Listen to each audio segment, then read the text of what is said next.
A Odisseia do Nolan é realista. Não tem gigantes, não tem bruxas, não tem deuses. É tudo fruto da mente do Odisseu enquanto contava, cheio de lotos na mente. Então, essa eu acho que não é uma leitura muito boa do filme, mas pode ser uma leitura boa do poema. Voltando do filme hoje, a gente estava até conversando sobre isso. Porque no filme você tem um narrador onisciente, né? Você tem as situações apresentadas ali em que Odisseu não tá. Não é Odisseu contando a sua história. Parte da história ele conta para Calypso, né? Essa, essa parte do filme ele tá contando para Calypso? Não sei. Até que talvez funcione pro filme também, né? Porque muita coisa ali, ele puxa o flashback e aí a gente acompanha a história, mas você pode entender que ele é meio que um discurso dele, apesar da voz dele não estar em off, né? Mas no texto do Homero tem uma coisa interessante que é o seguinte: a maior parte dessas histórias absurdas que a gente ouve, se a gente for pensar numa perspectiva realista, né? E que o próprio Luciano de Samosata, por exemplo, um autor antigo, considerava absurda, é, que é o enfrentar o Ciclope, os Lestrigões, as sereias, a deusa que transforma as pessoas em porcos. Todas as situações mais excepcionais, extravagantes, acontecem quando o Odisseu está contando para os Feácios o que ele viveu desde o fim da guerra até ele chegar na Ilha dos Feácios. E o Odisseu, ele é mentiroso de ponta a ponta no livro, né? Nas situações em que ele engana as pessoas que ele está quando ele está disfarçado de mendigo em Ítaca, né, na segunda parte da Odisseia. Então você pode pensar, pô, o cara simplesmente meteu um monte de história de pescador ali para os Feácios, conseguiu o navio e voltou para Ítaca. Só que tem algumas coisas excepcionais. Então seria a ideia do narrador não confiável, de que o próprio Homero não está falando groselha, ele está fazendo o Odisseu falar groselha, né? Mas o... tem cenas que acontecem quando o narrador onisciente já está dominando. Então, por exemplo, quando acontece a trégua no final da Odisseia, imposta por Atena, é a figura de Atena que aparece levantando a égide no céu e assusta, né? Impõe respeito imediatamente em relação à família dos pretendentes e eles desistem da vingança. Isso não é de Homero, tá? Não, isso não está no Lola.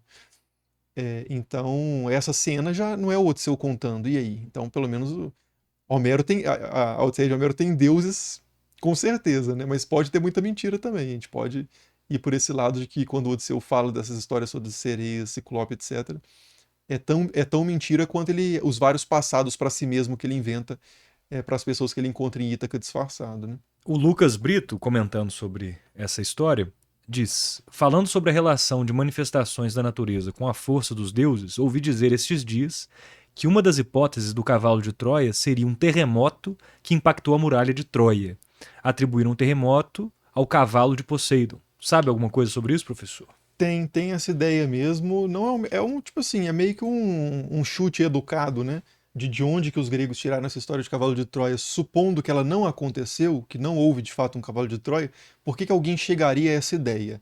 Aí uma especulação total, isso não tem nenhuma base assim concreta, mas de um autor que acabou tendo ela é interessante, então acabou pegando, né? Algumas pessoas acabam reproduzindo também, comprando essa ideia. Não significa que seja errada, mas também não significa que seja certo. Que é de que pode ser que os gregos conseguiram entrar, supondo que aconteceu também uma guerra de Troia específica, única, os gregos conseguiram entrar em Troia graças a um terremoto que teria fragilizado as muralhas de Troia, feito cair as muralhas de Troia. E como o terremoto está ligado com Poseidon, ou Poseidon, como prefira, é, e Poseidon também está relacionado ao Poseidon, vou falar Poseidon, tá? Está relacionado aos cavalos, Poseidon Hípios, né? Que é um dos seus epítetos, das suas formas. Então você tem essa conexão de um terremoto derrubou as muralhas. Como que você representa o deus do terremoto? Por uma estátua de um cavalo, que é um animal, que é o animal ligado principalmente a Poseidon. E a Atena também, né?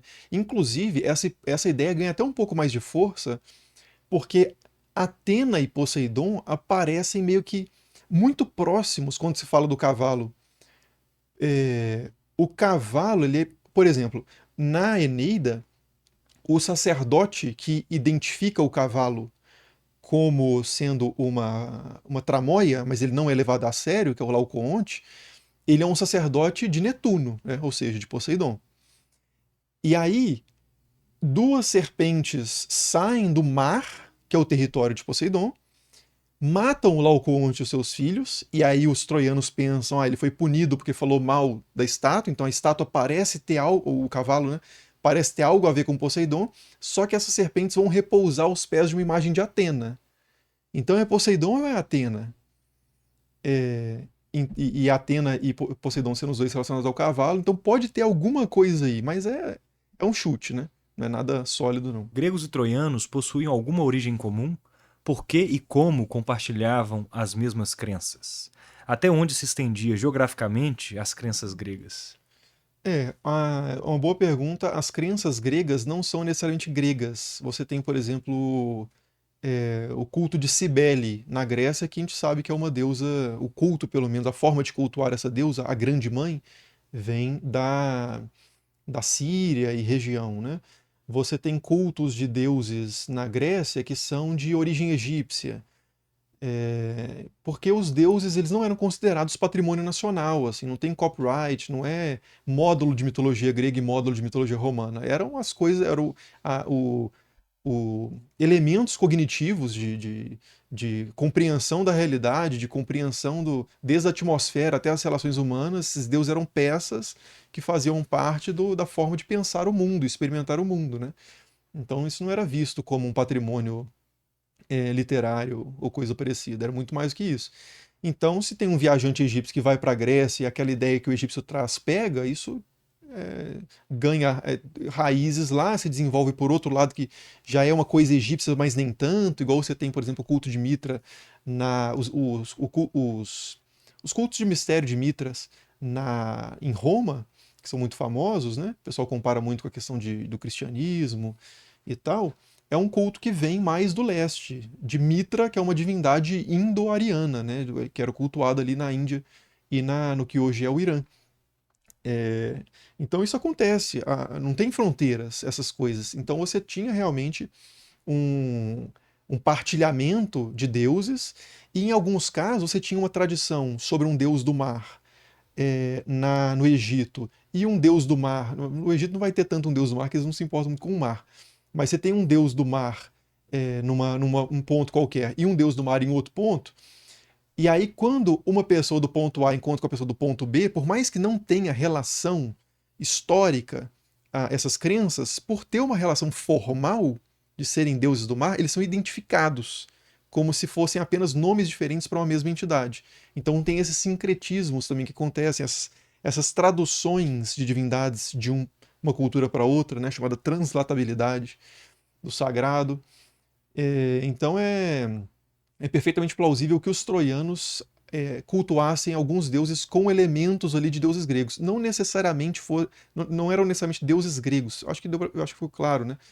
É, mas a gente sabe, por exemplo, que tem um deus que tem um nome praticamente como Apolo, uma variante assim evidente de Apolo, em um documento da região de Wilusa, que provavelmente é a antiga Troia, ali no que hoje é a Turquia, né? Na Ásia Menor, no oeste da antiga Anatólia. Então você tem, e de fato na Ilíada e na Odisseia, principalmente na Ilíada, Apolo é um deus que luta sempre do lado dos troianos, né? E aí quando você encontra esse documento que é um tratado falando de um cara que firma um tratado e invoca o deus Apolo a seu favor, realmente parece que os caras eram realmente devotos de Apolo. E você tem muitas histórias de, por exemplo, a história do sacrifício de Ifigênia fala sobre a Ifigênia sendo levada para Ártemis, para o que hoje é a Crimeia, distante no Mar Negro, né, onde lá haveria um culto de Ártemis. Então, só que pode ser que essa Ártemis que está sendo dita aí já é uma Ártemis meio que não era Ártemis, mas virou Ártemis a partir da interpretação grega, chamada. Tem esse termo também, que se você for estudar esse tema, né? Que é a interpretatio graeca, interpretação grega, né? Que é justamente os gregos lendo os deuses de outros povos usando os nomes do seu próprio repertório. Enfim, então é um negócio bem complexo, mas não dá para resumir agora de supetão em live. Mas é um tema riquíssimo aí para se você quiser se aprofundar, você não vai parar de encontrar coisa.